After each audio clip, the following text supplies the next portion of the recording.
it's hard for me to understand too. And here's the reality: anytime the government makes rules that they don't follow themselves, I mean, the people really, really need to be suspicious. And there's a lot of rules they make that they don't follow. Whether it be climate change stuff or whether it be stuff that they make for us peasants, but not for them elitists to follow.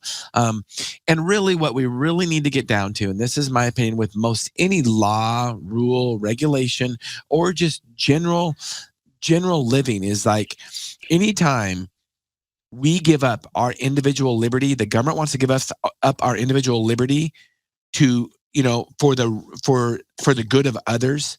Be very, very scared of the government. And when they throw your children in there, oh, Shawn, it's for the children. It's for the good of the children. You've got to do this because for the good of the children. We should be very, very weary, because governments in history have used that to control people. Well, that's what I was going to say. But what I find so alarming, and I did not ever think I would see in this country, and I guess this is how naive and dumb I was before, people were all too willing to trade their freedom for a sense of safety, which is really how all sort of tyrannical regimes operate. Yes. We'll offer you safety, you give us all your freedom.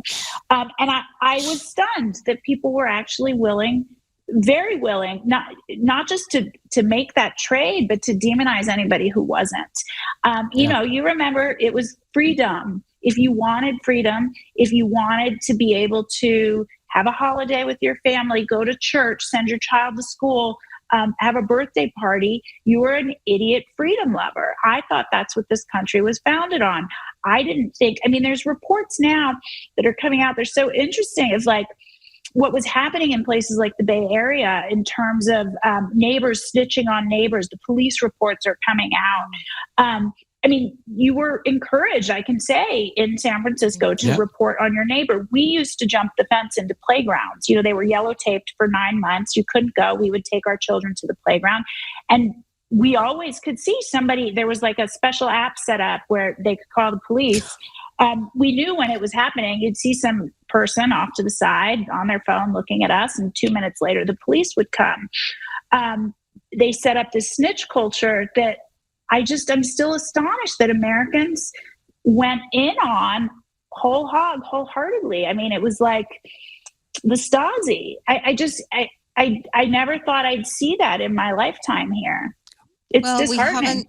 We haven't paid the price in this generation. That's like my grandfather, my grandmother, my uncles and dad, that generation of the World War II, they're almost gone.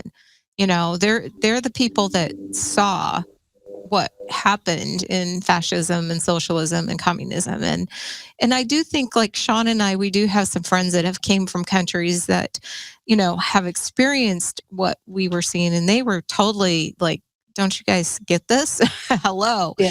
But I think the unfortunate thing about Americans is that, this is really not much different than during the Revolutionary War. Not everybody was on board to be fighting. It was just the people that, were willing to stand up. And I think, what was that? Just like 10% of a small group of people said no more.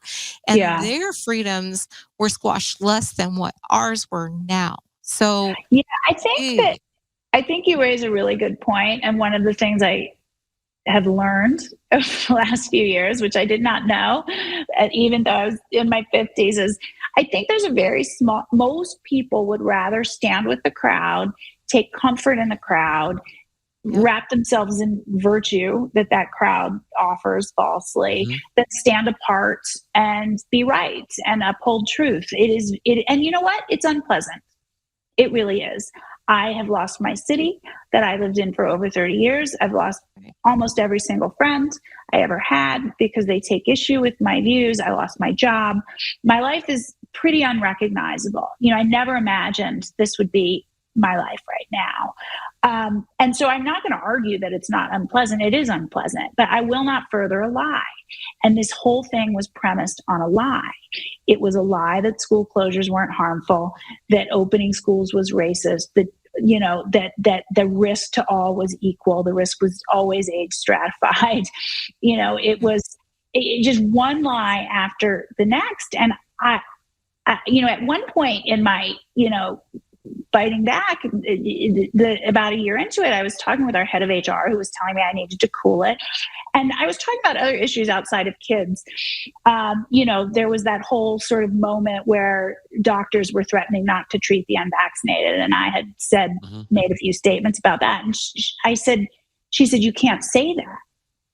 And I was like, why? It's so horrifically unethical. It's a violation of the Hippocratic Oath. There's movies and books about how at the beginning of the AIDS crisis, the nurses who refused to treat patients, like they're seen as evil and demonic now, that was like a horrible thing. And she said, I know you're right, but you can't say it. And that was this moment for me that I was like, that's what they think. It doesn't matter. You cannot say a thing. And most people, probably 80%, would rather be with the crowd, wrap themselves in false virtue, be cruel and unusual in their punishment of anyone who dissents, than stand apart and actually uphold the truth. They just would. That's most people across geographies, eras, time. The good news is, if we're loud enough and we break through, people do come around and they will stand with you. And, I had this experience. I was an elite gymnast as a child. It was a very abusive environment. I spoke out about it many, many years later, and when I was 40, and I was vilified. I was a liar and a grifter, and I was, tarnishing the names of good men, good coaches who, by the way, were. And 10 years later, everyone came around, and they pretended that they always had stood by me and supported me in that message. So it's just unfortunate someone has to go first, and going first in this instance, because journalists completely failed in their duty. It meant going before the New York Times. It meant going before CNN. And it meant, standing with those who were willing to fight for freedom. And there just weren't that many of us.